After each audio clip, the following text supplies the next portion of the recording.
من یک قلم از این برادرم میگیرم، قلم، ببخشید این قلم تو به من بده، من میخوام بنویسم. بفرما برادر بزرگوار، استفاده بکنید از قلم من. خب نوشتم، کارم تمام شد. بفرمایید. خیلی ممنون، متشکرم، دست شما در نکنه، زحمت کشیدی قلم به من دادید.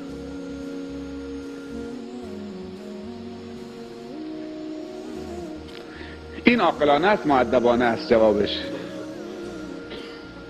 حالا قلم به من داد، کارمو کردم، پرت میکنم تو صورتش.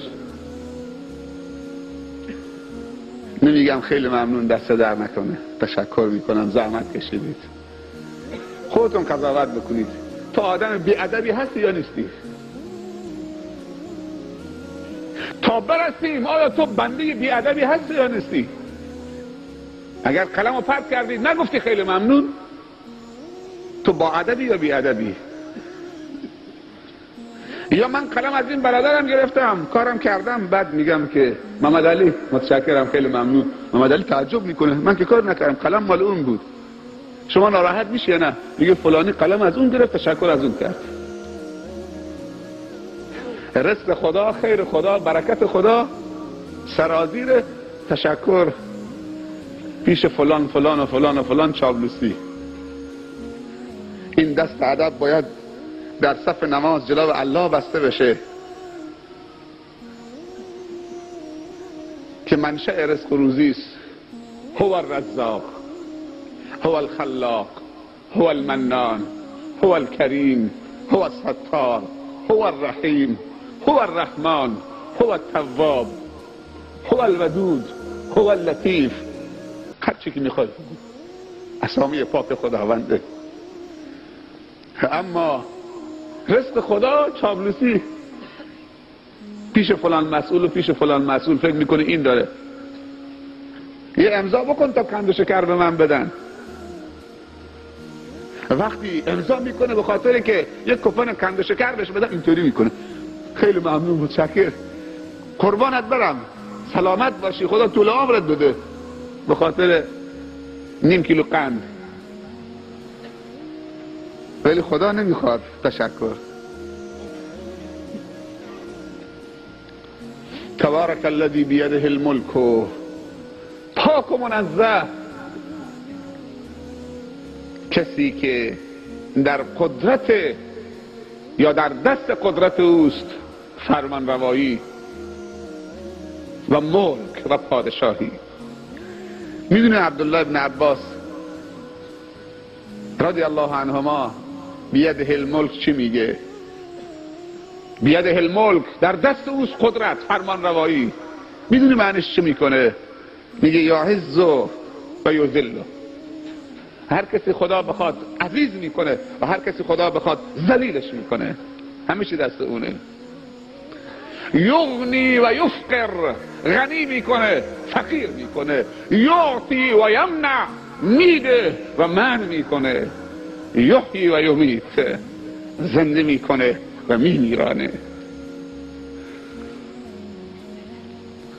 اگر حیات میخوای اونه،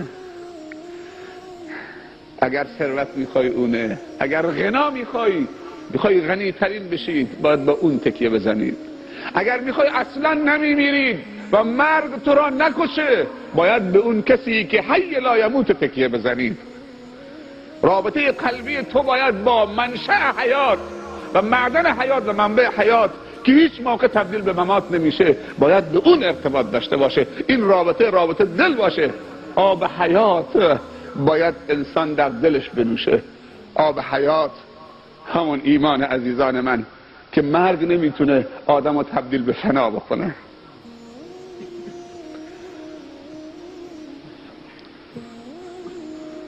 اگر عزت میخوای فقط اللهه.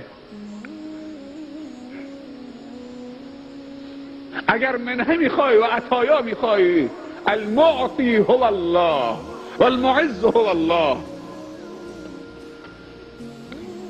و اگر عزت رو نخواستید که از معز بگیرید، تو ذلیل خواهی شد. اگر عطا و بخشش رو پیش خلق خدا گرفتید، مخلوق ضعیف، باور بکن که روز به روز فقیرتر خواهی شد. عطا رو از بالا بگیر. و رزقکم فی السماء و ما توعدون.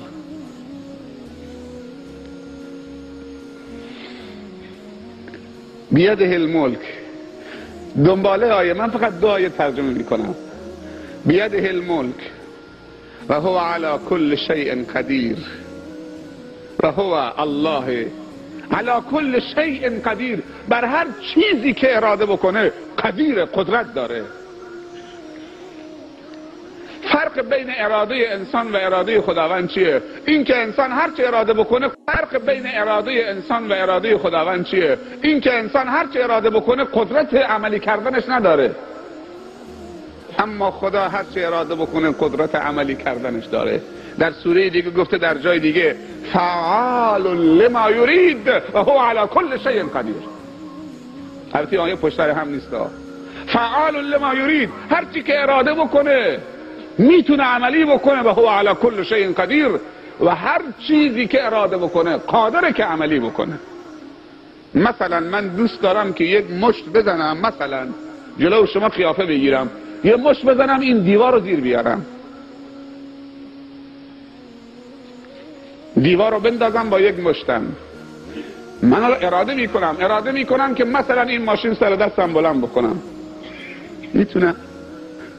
اراده کردم میخوام عملی بکنم، قدرت دیوار از مشت من چه بیشتره. مشت میزنم دیوار که حرکت نمیکنه، بلکه مشت من له میشه، استخوانه من اینجا له میشه.